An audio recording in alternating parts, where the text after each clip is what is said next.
Growing up, I always knew I was second best. My name is Isabella, though everyone calls me Bella, and I'm the younger daughter in what appeared to be your typical middle-class family. My sister Catherine, Katie for short, was the golden child. 3 years older than me, she was blessed with naturally blonde hair that seemed to catch the sunlight just right in every photo. Mom never missed an opportunity to capture her perfect angel for the family album or social media. I wasn't ugly by any means. I had my own kind of pretty, dark hair, hazel eyes, and what my aunt called an interesting face. But in our house, interesting wasn't enough. Katie was the standard, and I was, well, just there. The favoritism wasn't subtle.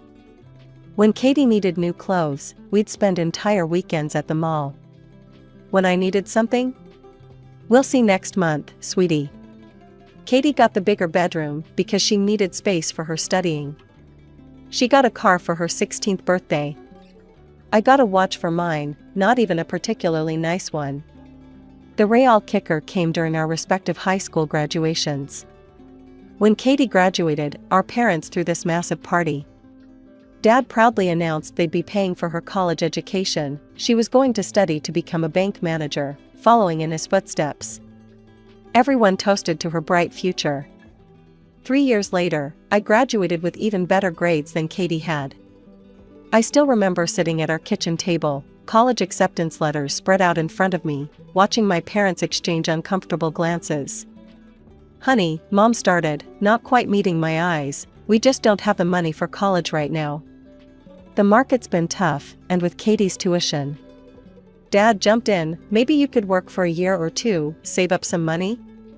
I sat there, stunned into silence. The same parents who had just bought Katie a new laptop for college were telling me they couldn't afford my education.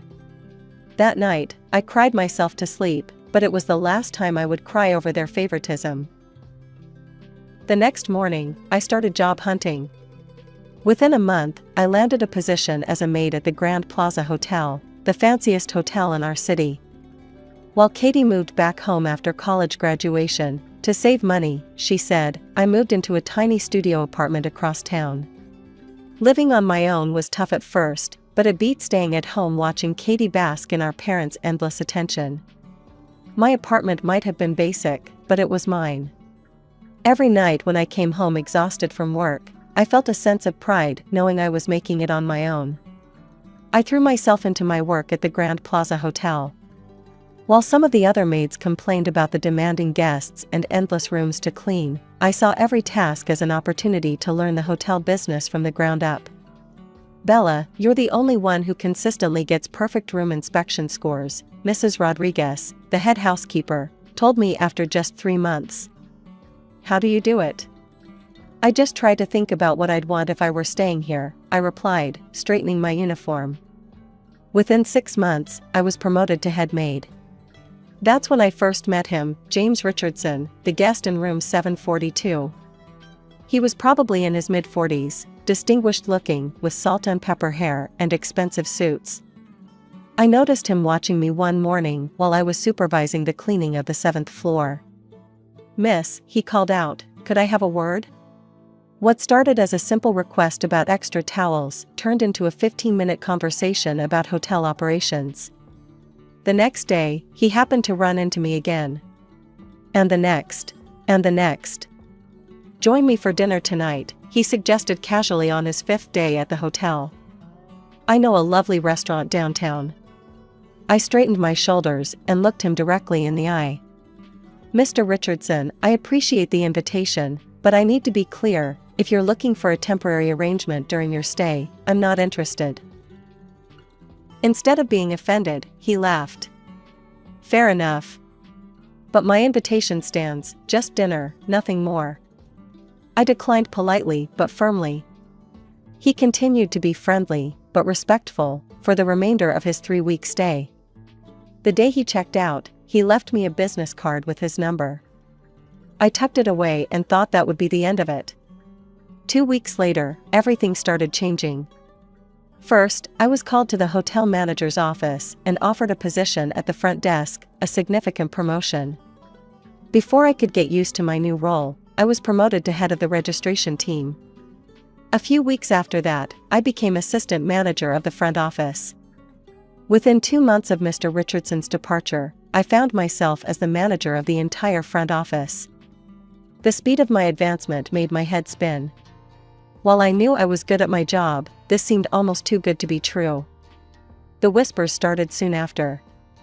"She must be sleeping with Mr. Blackwood," I overheard one of the receptionists telling another, referring to our hotel owner. "Did you see how fast she moved up? Nobody gets promoted that quickly without, you know." I tried to ignore the gossip, but it stung. I'd worked hard for every promotion, stayed late, learned every aspect of the operation. Yet people assumed I'd slept my way to the top. The truth was, I'd barely even met Mr. Blackwood, let alone had an affair with him. One Monday morning, Mr. Blackwood's secretary called to schedule a meeting. My stomach churned. These unexpected meetings usually meant trouble. I knocked on his office door precisely at 2 p.m. "Come in, Bella," he called out. "Please, have a seat." Mr. Blackwood was a tall man in his 60s, with kind eyes that always seemed to be evaluating something. He shuffled some papers on his desk before looking up at me. "You've done exceptional work here," he began. "But there's something we need to discuss.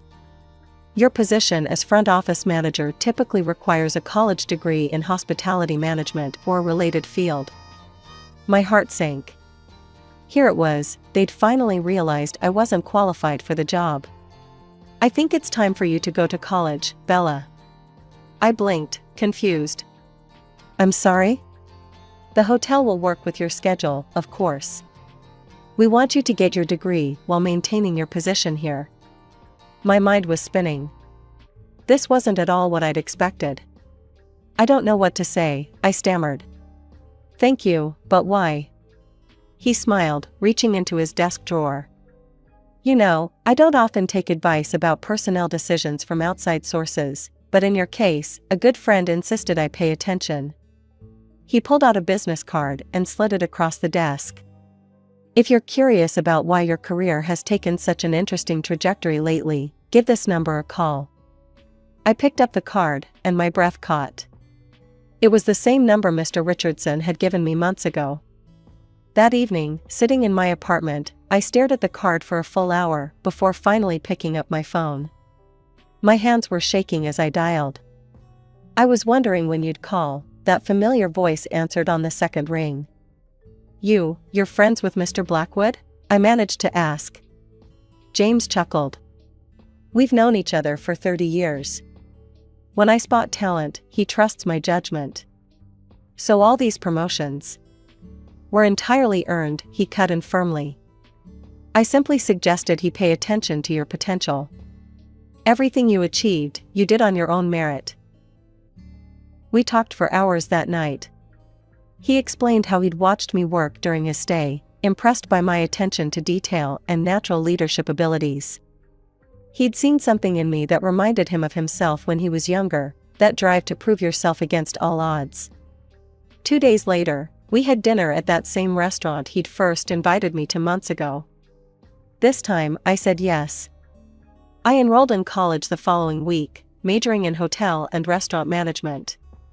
James supported me every step of the way, not just emotionally but practically, helping me study, sharing his business experience, teaching me things no textbook could cover. Our relationship deepened naturally. There was no grand romantic gesture, no dramatic moment when everything changed. We simply grew closer day by day, until being together felt as natural as breathing. "Move in with me," he said one evening, 6 months after that first phone call. We were sitting on his penthouse balcony, looking out over the city lights. A month later, we were married in a small but elegant ceremony, and I moved from my tiny studio into his luxurious penthouse apartment. "Girl, you hit the jackpot," my friend Sarah exclaimed over coffee one afternoon. "Successful, handsome, and actually nice? Those kinds of men aren't supposed to exist." I laughed, but she wasn't wrong. James was everything I could have hoped for in a husband. He supported my education, celebrated my career achievements, and made me feel valued, something I'd never experienced growing up. My newfound happiness made family gatherings interesting, to say the least. Katie, who had always been the star of the show, was struggling to keep a man interested for more than a few weeks. Her career at the bank was going well, she'd made it to assistant manager, but her personal life was a mess.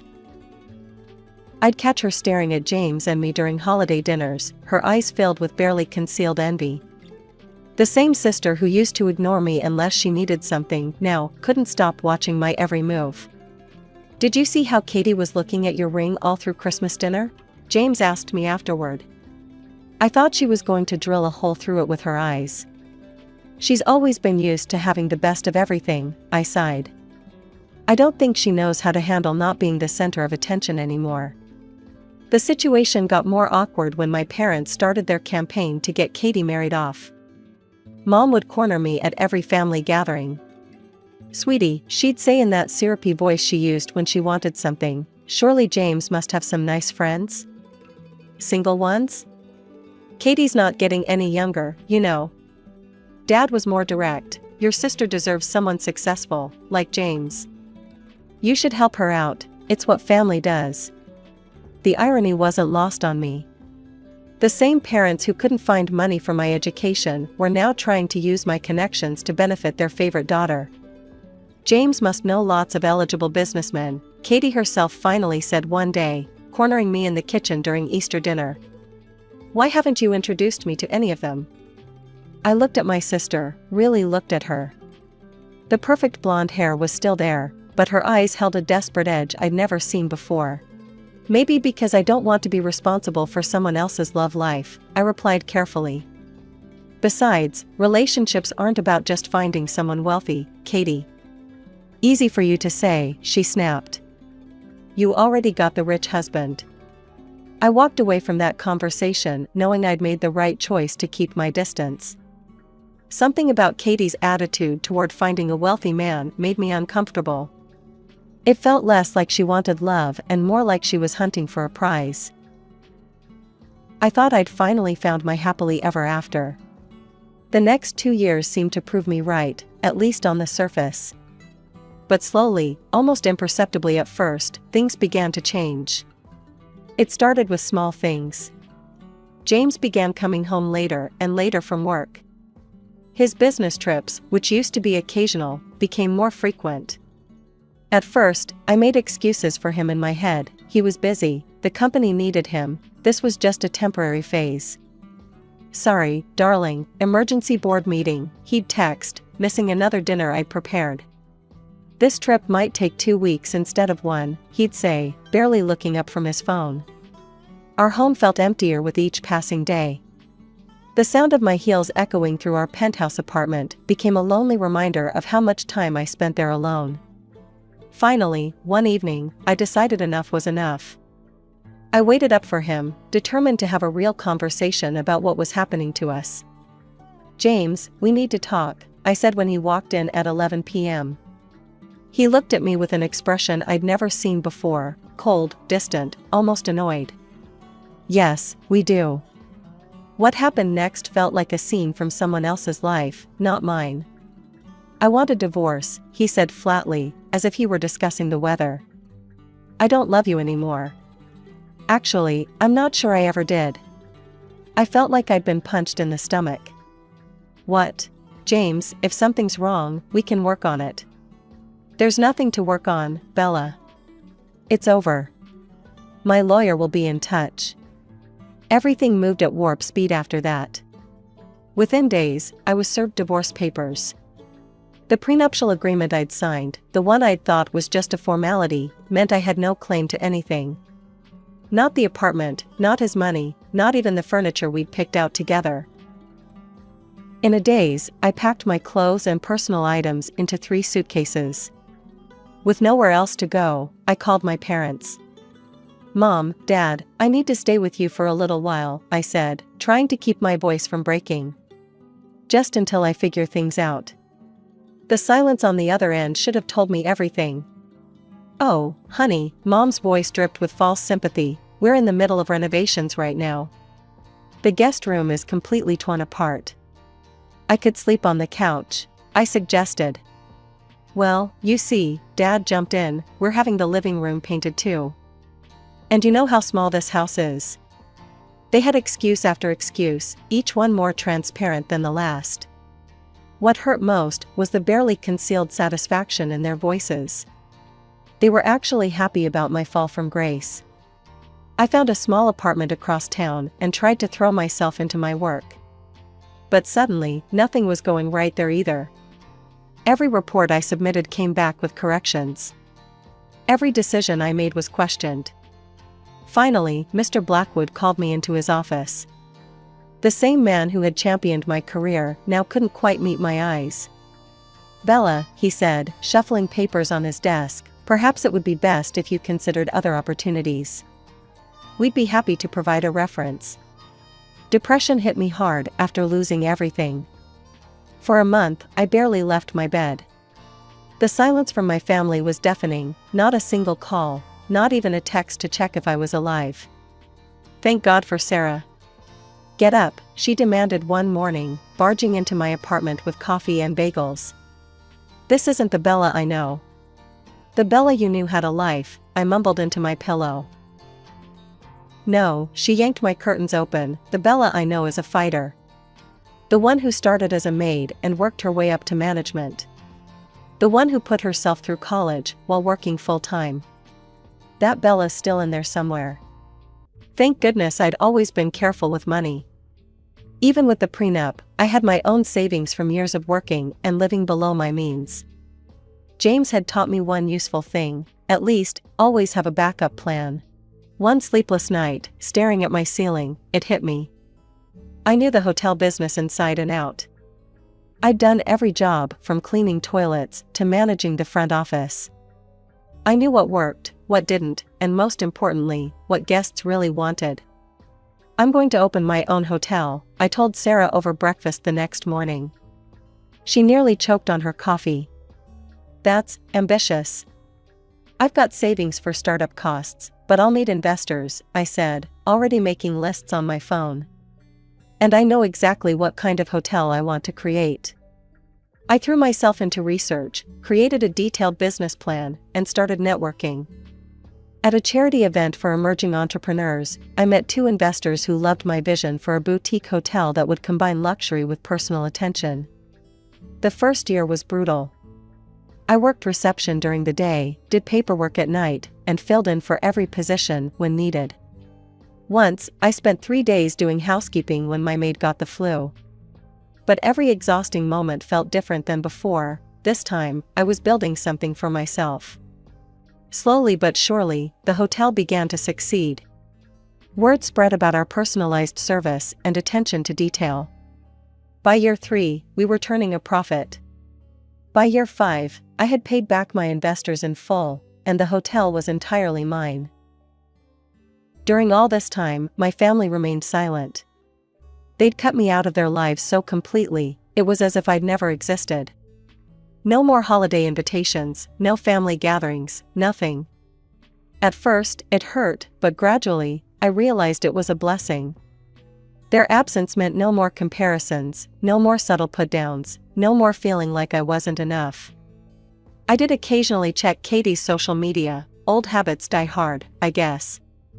That's how I learned she'd finally found her rich man and had a baby. Her posts were full of designer baby clothes and exotic vacations.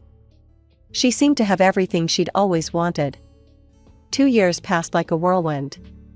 The hotel wasn't just successful, it had become the city's go-to destination for travelers seeking luxury with a personal touch. Travel bloggers regularly featured us in their content, praising our unique approach to hospitality. "We should do something to give back to the community," I told my management team one morning. "Something big." That's how the idea for our first charity gala was born. We transformed the hotel's grand ballroom into a glittering wonderland, invited local celebrities, business leaders, and press.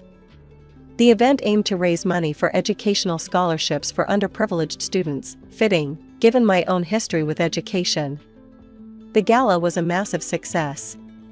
Local TV stations covered it, online news sites ran features about the rags to riches story of the hotel's owner, and suddenly, I found myself in the spotlight.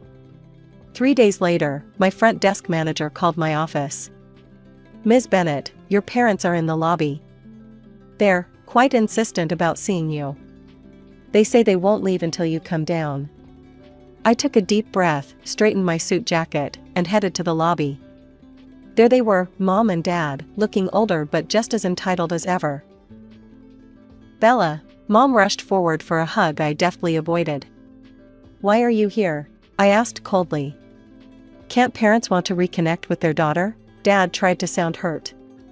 "We've seen how successful you've become. We're so proud." "Proud?" I laughed bitterly.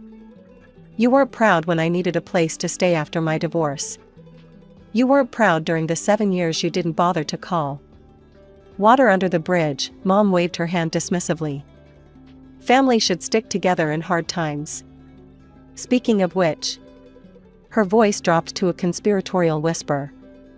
"Katie's going through such a difficult period. Her boyfriend left her, and now she's all alone with the baby.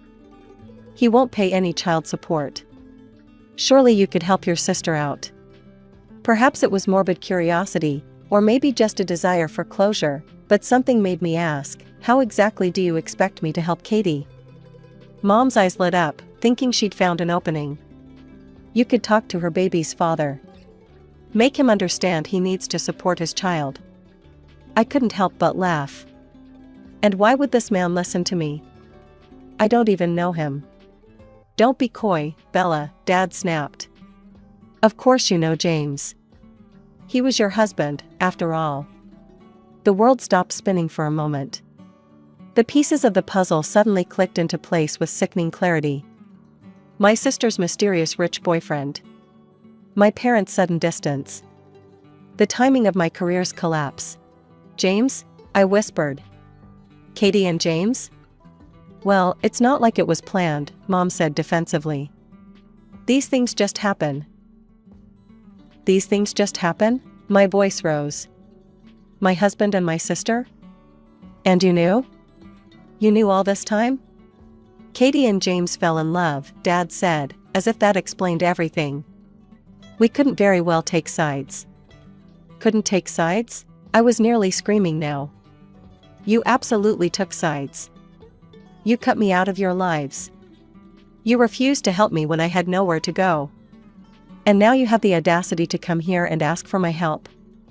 "Don't be so dramatic," Mom huffed. "Everything worked out for the best. Look at you, you have your own hotel now.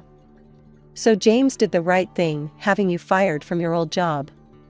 Katie thought it would be too awkward having you work there." I stared at my parents, these people who had raised me, who were supposed to love and protect me. In that moment, I saw them clearly for the first time, not as the parents who had favored Katie, but as willing accomplices in destroying my life. "Get out," I said quietly. "Now, Bella," Mom started. "Get out," I screamed. "Security." 2 of my security guards appeared instantly. "These people are banned from the premises," I told them, my voice shaking with rage. "They are never to be allowed in this hotel again, under any circumstances. Escort them out." "You ungrateful little..." Dad began, but the guards were already moving them toward the door. "You'll regret this," Mom shouted. "Family is all you have." "No," I called after them. "Family is supposed to love you, support you, protect you. You're not family. You're just people who happened to raise me." That was the last time I spoke to my parents. Through mutual friends and social media, I've heard snippets of what happened after. Katie and James's relationship imploded spectacularly. She posts daily rants about him on social media, calling him every name in the book, while he threatens her with lawsuits for defamation. My parents lost most of their retirement savings in a bad investment and had to downsize their house. Meanwhile, my life has taken a wonderful turn. 6 months ago, I met Michael at a hotel industry conference. He's kind, successful in his own right, and most importantly, he loves me for who I am, not what I can give him. We're getting married next spring. Sometimes, late at night, I scroll through Katie's angry social media posts about James, watching their dirty laundry being aired for all to see. I find myself laughing at the cosmic justice of it all. My sister, who thought she'd won it all by stealing my husband, now posts daily sob stories about being a single mom. James, who thought he'd upgraded to the better sister, is watching his reputation get dragged through the mud. And me? The sister they thought they'd destroyed? I'm thriving. My hotel is expanding to a second location next year. Michael and I are planning our future together. And most importantly, I'm finally free from the toxic family that never really loved me. Sometimes the best revenge isn't getting even, it's living well and watching karma do its work from a safe distance, preferably with a glass of champagne in hand.